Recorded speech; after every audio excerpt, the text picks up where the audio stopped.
Well, hello, welcome again to our reading of Homer's Odyssey, Book 2, and I got up to the line 129, and so we just finished this long speech of Antinous, who was countering the rather emotional speech of Telemachos, and now Telemachos is going to reply. So tondo Telemachos pepnumenos antion euda antinou upos esti domon a ekusan aposai he meteke meth ethreps parte demos alothi gees zoe ho ge tethneke kakon deme pol an apotinein ikario I kautos hekon apo me terra pempso. I'll just pause it there. So in return, this for the hour here perhaps, Telemachos, so it's pepnumenos. This is an old perfect participle. The root is connecting with breath, but it generally is translated as thoughtful. So thoughtful Telemachos in turn spoke Antion back to him, or perhaps so replied to him. Antinou, now there's an epsilon elided here, so Antinous upos esti, now so the esti here, it is not possible. And the pos is slightly indefinite here, and it's enclitic, so he puts the accent back here. It is not supposedly possible. Aposai, this is from apotho, to push back, so to send back. Domon, from the house, her against her will, she who is unwilling. It's alpha privative plus that hekon root. This is a participle here. Well, sort of participle. There's hekon willing and aekon. Later it just becomes arkon unwilling. So it is not possible to send her back against her will from the house. She who etek from tikto, she who bore me, she who ethrepse from trepho, nice example of Grassman's law here, where the verb is trepho. The original tor was aspirated, but it gets deaspirated by the phi in trepho, and then when it forms the aorist, the aspirate disappears, so this one returns. So she who reared me, she brought me up, pater emos, my father. Now there's no main verb in this, we've got to supply is, in another place of the world, another part of, we would say of the world, it's got of the earth. My father is in some other part, is elsewhere in some other part of the land. Zoe geho e tethneke, he lives in fact, or he has died. In other words, we don't know whether he lives or dies. So we would say he's either in fact alive or he's dead. Kakon de me pola apotinein. We've got to supply esti again. So it is kakon, an evil thing for me. Apotinein, well, it has the sense of to pay restitution, and the pola is adverbial, muchly, or perhaps much restitution. Could take it as neuter plural, as a noun, or as adverbial. To Icarius, this is her father. And different commentators say different things here. Some say it's referring to giving back the dowry that would have come with her when she came to the house of Odysseus. Others say no, it refers to some sort of restitution, but it's got nothing to do with dowries, so I leave it to the commentators to argue this out.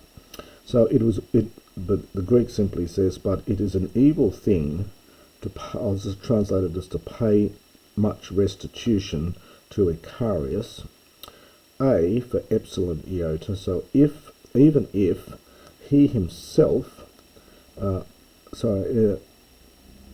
yes, even if I myself willingly might send back my mother. So even if I myself willingly sent back my mother, it would be an evil thing to have to pay much recompense to Icarius. Ekgar to patros kakapesamai. For Pesamai, this is from Pasco. I will suffer evil things ek to patros at the hands of, well, perhaps her father, it might be my father. So I will suffer evil things at the hand of the father, probably referring to Icarios. Alla de daimon dose, but the god, the divinity, the daimon, will give Allah other things.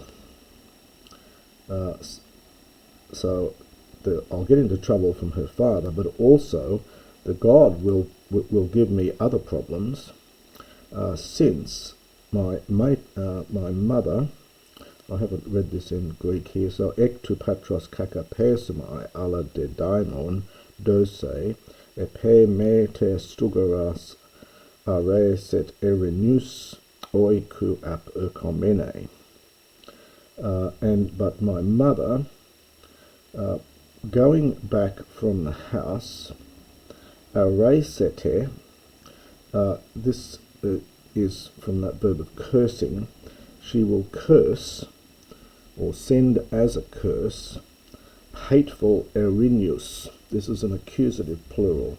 These are avenging spirits, the Erinus, which are already in Homer, and they turn up again, of course, in later Greek tragedy. It's like the idea of the Erinus, the avenging spirits, is very important in Aeschylus.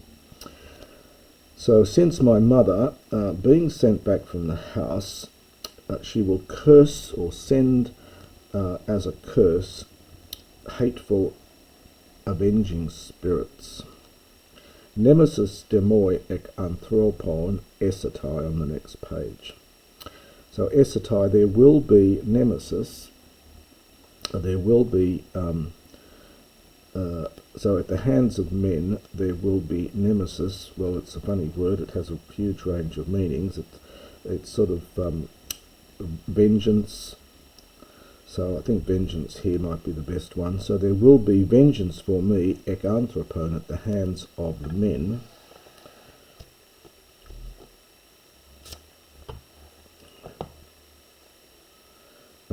So there's the esetai. Hos ututon ego potimuthon enipso. The main verb here is enipso, which is a future from en epo. If you're looking it up, it's en plus epo. It means simply to speak.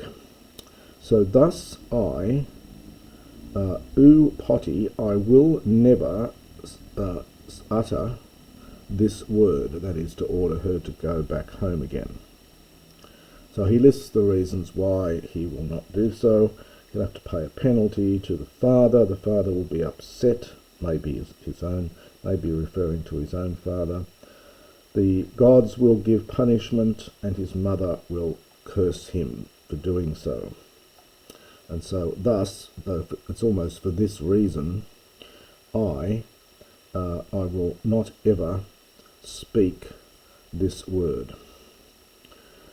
Humeteros de menthumos nemesisdatai auton, exiti moi megaron alas dalegunete daitas, huma katemata edontes ame bomonoi kata oikus. So we get a men, and there'll be a det here balancing it. So if my thumos, the main verb here is if the thumos auton of them.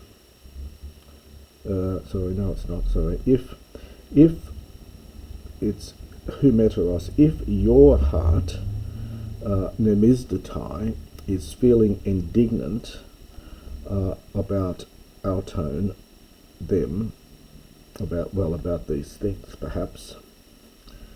Now the verb here is nomesdomai, nomesisdomai, means to feel indignant at. There is another verb, nemesao, with the same meaning in Homer. So it's something like, if your heart is feeling indignant, auton, of these things, ex iti moi megaron, go out, and the moi is that ethic dative, so it's something like please. So if you are feeling it, if your heart is indignant of these things, then go out from the halls. And allegunete. Now this is from alleguno. It's not a common verb. It means to partake in a meal. So it's partake in other deitas, in other feasts. This is from deis. It's a third declension noun. So partake in other feasts. Edontes, eating. Humar is a personal adjective. It's neuter plural here, agreeing with katemata. So eating out, eating up your own possessions. Apome pominoi kata oikus. Well, it's something like taking it in turns in your houses, literally about the houses. So if your heart is feeling indignant of these things, well, please go out from the hall and partake in other feasts, devouring your own possessions, taking it in turns about your own houses. Kata oikus.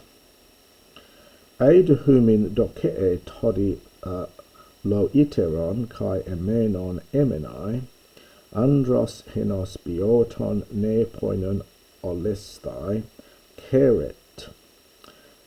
Ego de theus epibosamai ion eontas, hai kepothi Zeus dosi palin tita erga genestai, ne poinoi ken epeta domon em tosten oloiste.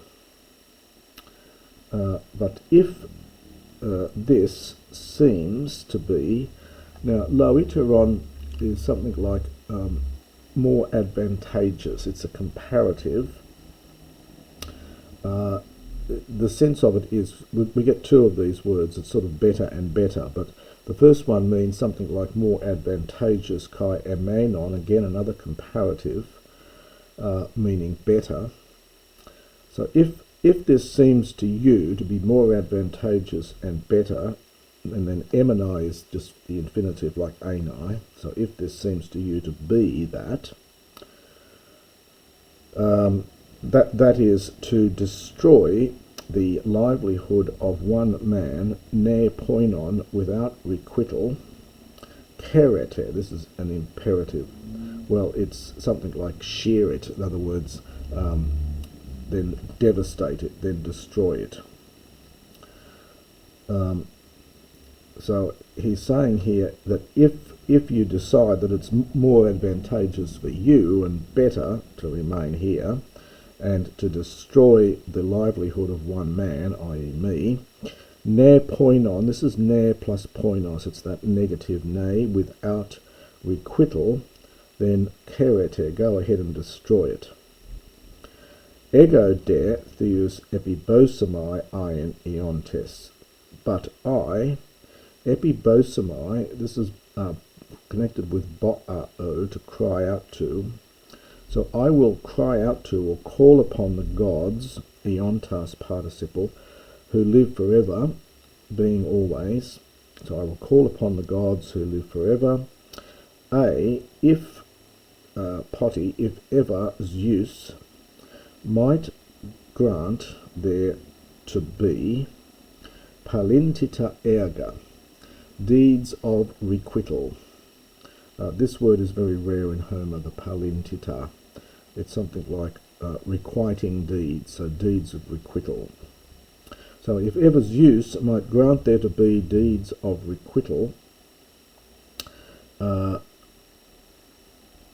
ne poinoi ken epeter domon entos then oloisti. And then, without requital, you would perish, you would die, entos then domon, well, within these walls. Now this is a rather devastating line given the end of the story, because, well, they decide that they do want to stay and destroy his livelihood, and he says if ever Zeus may grant there to be deeds of requital, well, Zeus will grant that eventually. You will perish ne poinoi. That's a very key word as well, because it's punning on the fact that his own livelihood is being destroyed ne poinon. And of course, at the end of the Odyssey, after the suitors have been killed, their relatives come wanting requital, and they don't get it. So this is a very, very devastating line in terms of the whole story. It's really summing up what's going to happen in the very end. So may you perish within the halls then without requital. Hos fate Telemachos to di aeto you reopa Zeus hupsothen ek korophes orios proie kepetestai. And thus Telemachos spoke, and Zeus. Now this is nominative, despite what it looks like. It is nominative here. It means broad-eyed. The idea is Zeus who sees far and wide, I think, is the sense of it. Now the main verb is here, pro iake, from pro hiemi. He sent forth, and now aeto is a dual from aetos. Aetos is an eagle, and here we get two eagles. So broad-eyed Zeus, or Zeus who sees far and wide, sent for him two eagles, petestai, infinitive from petamai, to fly, hupsothen, from on high, ek koruphes aureus, from the peak, oreos, genitive from third declension oros, a mountain. So from the peak of a mountain. So quite a compact little sentence there. So broad-eyed Zeus, or Zeus who sees far and wide, sent forth for him two eagles from on high to fly from the peak of the mountain. To de eos repitonto meta pnoies anemoio plesio alelois syntitainomeno pterogesin. And the two of them, so that's the dual again, the two of them, eos for heos, so when, and that's the verb petama again, so when, and the ra here for ara, so when accordingly they flew. Now the meta plus the dative here is interesting. It sort of means amidst, so in the middle of the breezes of the wind. So when the two of them accordingly were flying amidst the breezes of the wind, titainomeno, another dual participle here, from titaino here to stretch out. I think we get titanium is cognate with this one, but anyway, stretching out their wings, and stretching out with their wings, it's a dative plural here from pterunx, a duel again, near, the two of them near, aleloisi, to one another.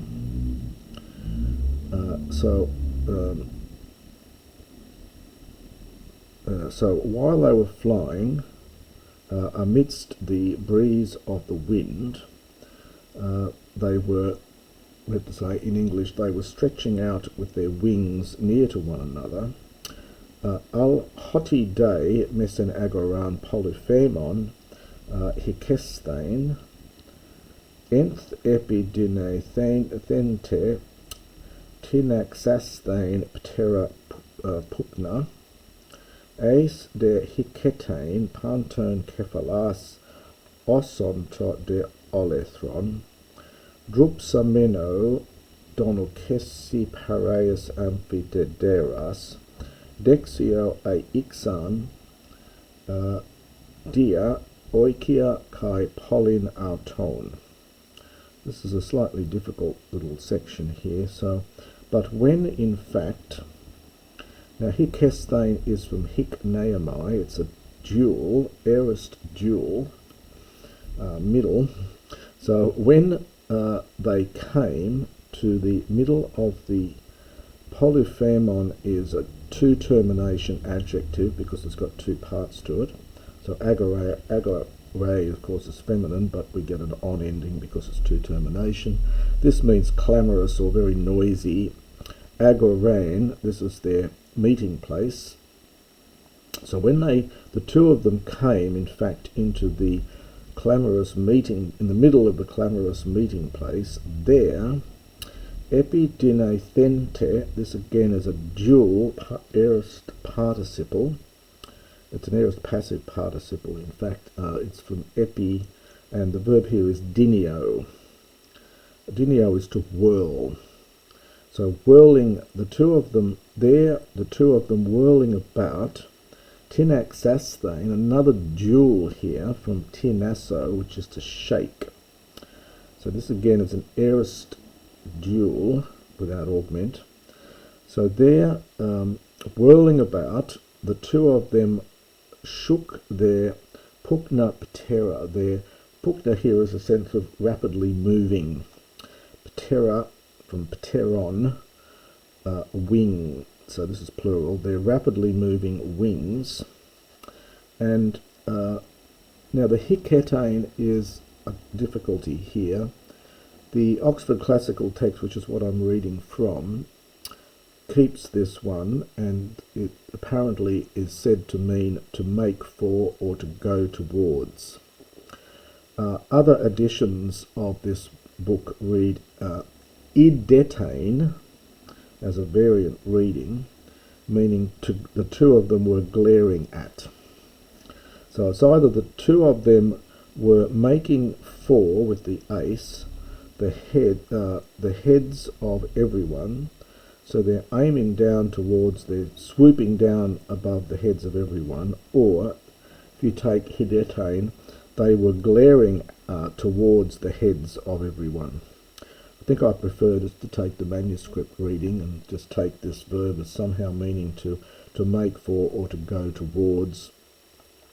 So the two of them were going towards the heads of everyone, and osonto olethron. So osomai is to glare at. So it's literally they were glaring olethron, glaring destruction. So they gave the look of death, or perhaps their look boded death. Drupsameno, another participle here, it's from drupto, I think, means to tear at. So the two, and it's a dual, so the two of them were tearing, have to understand, at each other with their, this is a dative plural from onux, these are the claws. So they were tearing at each other with their claws, amphipireos, around their cheeks and their throat. Dexio, another dual, the two of them on the right side, they, ixan is from iso, if you're looking it up, it's alpha, iota, double sigma, omega. So iso is to dart. So they were darting on the right side through the houses and the cities of them, that is, of the people of Ithaca. So just to quickly go back over that, because it's quite a difficult little section here. So the two of them, when they were flying amidst the breezes of the wind, the two of them stretching out with their wings beside one another. So they were doing that. We're going to put a verb in there. They were stretching out with their wings near to one another. But when in fact the two of them came into the middle of the clamorous meeting place. There, the two of them whirling around, the two of them were shaking their wings, which were swiftly moving wings, and they made their way in the direction of the heads of everyone's heads, and they gave the look of destruction. And then we get but Drupsamanoi, the two of them tearing at each other with their claws or their talons around their cheeks and throat, or neck from Dera. They darted on the right side, the two of them, through the house and their city. And that's the next section of Book 2.